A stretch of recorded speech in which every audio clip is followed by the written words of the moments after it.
அனுகூலமாக இல்லாவிடில் இவர் மௌனம் காப்பார். என்ன, நான் கூறியது சரிதானே மகாதேவா? வாயை மூடு. இனியும் நீ ஒரு வார்த்தை பேசினாய் எனில் இக்கணமே இவ்விடத்திலேயே உன்னை சம்ஹாரம் செய்வேன். இவ்விடத்திலேயே உன்னை சம்ஹாரம் செய்வேன்.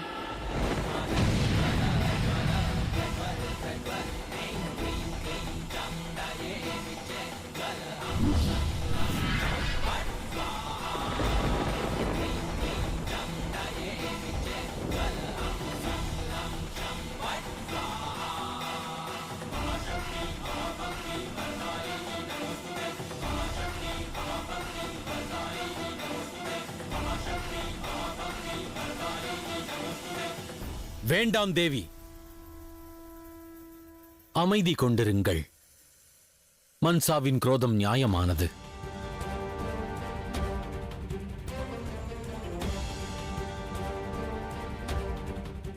இவள் குரோதத்தில் இருக்கலாம். அதற்காக இவள் சக்தி முன்னிலையில் சிவனையே அவமதிப்பாளா?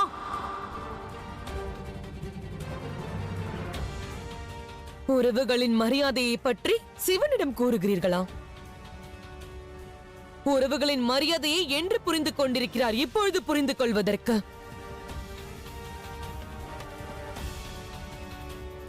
அதோடு தாங்கள் தங்கள் கணவரை நிஜ ரூபத்தில் அடைய வேண்டும் என்ற காரணத்திற்காக பயணம் மேற்கொண்டீர்கள் அல்லவா? ஜோதிர்லிங்க பயணத்தை நிறைவு செய்தீர்கள். அதை மறந்து விட்டீர்களா? வாயை மூடு. வேண்டாம் தேவி, வேண்டாம். அறியாமையில் பேசுகிறாள். இவளை மன்னியுங்கள். வாருங்கள்.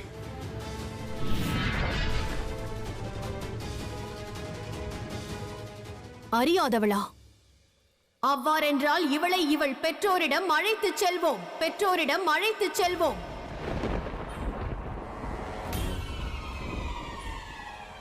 அவர்கள் இவளுக்கு நல்ல ஒழுக்கத்தை கற்பிக்கட்டும். சிவனுக்கு மரியாதை தருவது எவ்வாறென்று கற்பிக்கட்டும். உன் பெற்றோர்கள் யார்? இக்கணமே அவர்கள் யார் என்று கூறு. இக்கணமே அவர்கள் யார் என்று கூறு. இக்கணமே அவர்கள் யார் என்று கூறு.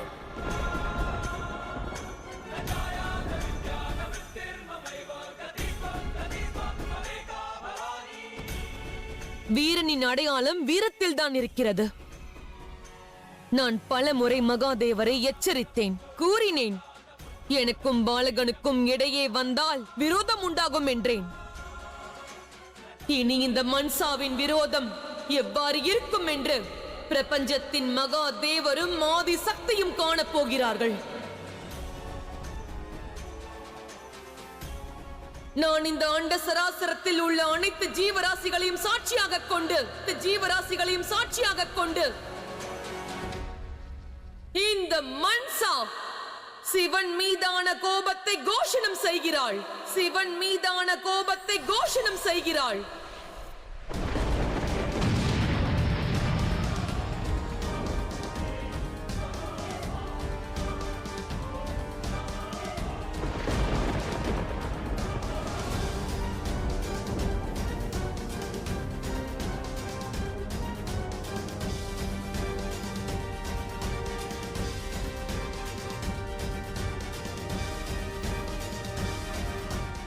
இல்லை,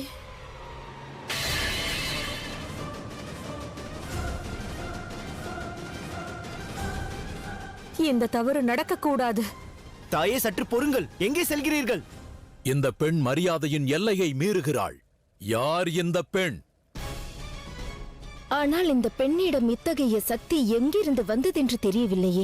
இவள் மகாதேவரையே சர்ப்பத்தை கொண்டு கட்டி போட்டு விட்டாள். அதோடு யுத்தத்திற்கும் சவால் விடுகிறாள். இது எவ்விதத்திலும் நற்செய்தி அல்ல. இவர் இருவரும் ஒருவரது உலகிற்குள் மற்றொருவர் சென்றிருக்க கூடாது. காரண காரியமின்றி சிவன் எந்த செயலையும் செய்ய மாட்டார் என்று அன்னை கூறினார்கள். ஆனால் எனது லோகத்திற்குள் நுழைந்த இடையூறு செய்தது நம் இருவருக்கும் இடையே உருவான விரோதத்திற்கான காரணமாகும். தாங்கள் செய்தது மாபெரும் தவறு. தாங்கள் அந்த விவசாயியின் மைந்தனை என்னிடம் ஒப்படைக்கும் வரை நம் இருவருக்கும் இடையேயான ஒப்பந்தம் நிச்சயம் தொடரும். அதில் எந்த சந்தேகமும் இல்லை. அவ்வாறு நடக்க வாய்ப்பில்லை.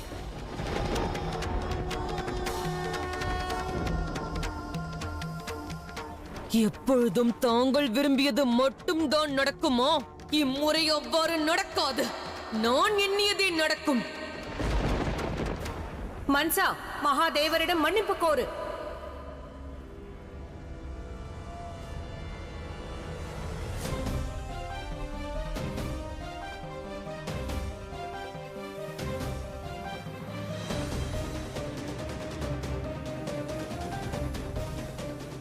வணங்குகிறேன் மகாதேவா.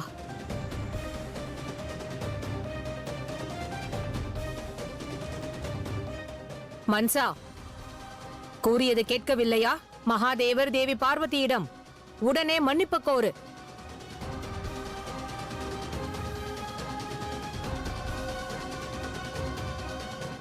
கத்ரு, தாங்களா?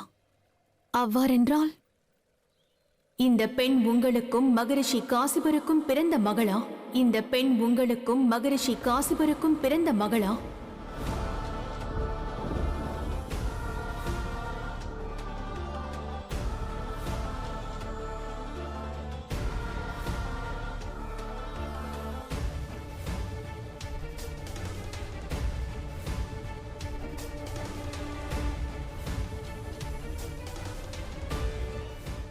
மன்சா, விரைந்து மன்னிப்பு கோரு.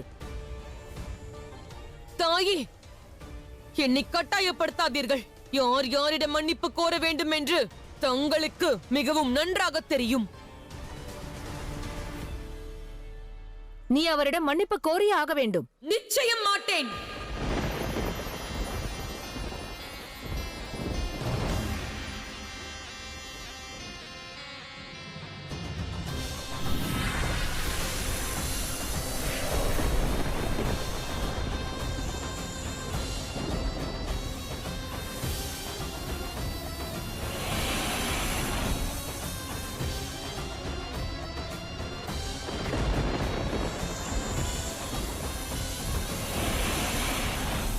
மன்சா, இக்கணமே உனது மானிட ரூபத்திற்கு திரும்பி வா. அவரிடம் மன்னிப்பு கோரு.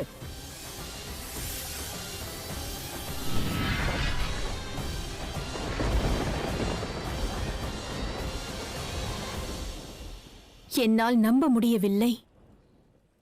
மகரிஷி காசிபரின் மகள் அகங்காரம் கொண்டவளாக, மதி கெட்டவளாக இருக்கிறாளே.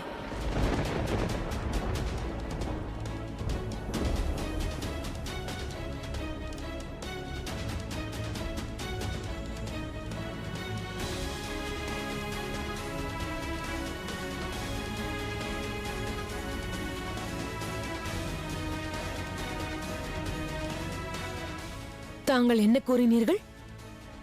அதை மீண்டும் கூறுங்கள். மகரிஷி காசிபரின் மகள் அகந்தை கொண்டவளாக, மதி கெட்டவளாக இருப்பதை என்னால் நம்ப முடியவில்லை என்றேன்.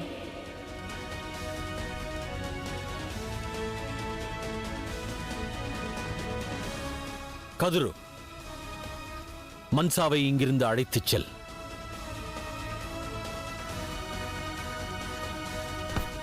என்னுடன் வா மன்சா. தாங்கள் என்ன கூறினீர்கள்? மீண்டும் அதை ஒரு முறை கூறுங்கள். மகரிஷி காசிபரின் மகள் மதி கெட்டவள்.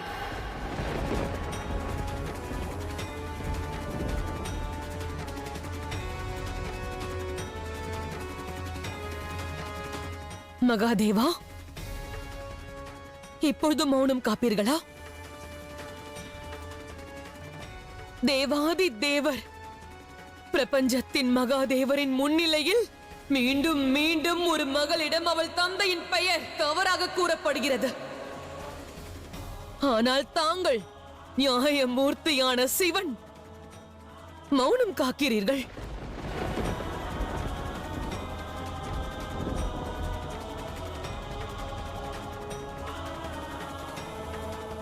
தாங்கள் என்ன எண்ணினீர்கள்? நான் இந்த சர்ப்பங்களை கொண்டு தங்களை சிறைப்பிடிக்க கட்டினேன் என்றா, அல்லது தங்களை தோற்கடிக்க கட்டினேன் என்றா? இல்லை, நான் இவ்வாறு செய்ததற்கான காரணம், இந்த சர்ப்பங்கள் உங்கள் மேனியை ஸ்பரிசிக்கும் பொழுது தாங்கள் என்னை அடையாளம் காண்பீர்கள் என்று. தங்களது பிரமையை நான் விளக்க வேண்டும் என்று கருதினேன். ஆனால் தங்களது பிரமை விலகியதற்கு பிறகும் கூட மௌனம் காக்கிறீர்கள்.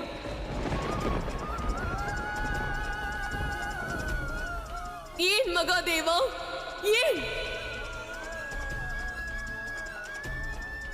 போதும், நிறுத்து. இனி நீ எதுவும் பேசாதே. இங்கிருந்து புறப்படு. பாருங்கள், எனது அன்னை உங்கள் முன்னிலையில் இருக்கிறார்கள், ஆயினும் மௌனம் காப்பீர்களா?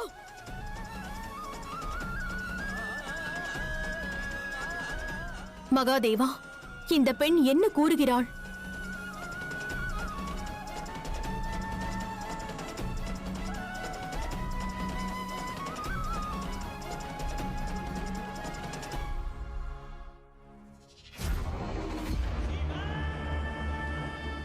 நான் யாரிடமும் எதைப் பற்றியும் நிச்சயம் கூற மாட்டேன். இது இந்த சிவனின் வாக்கு.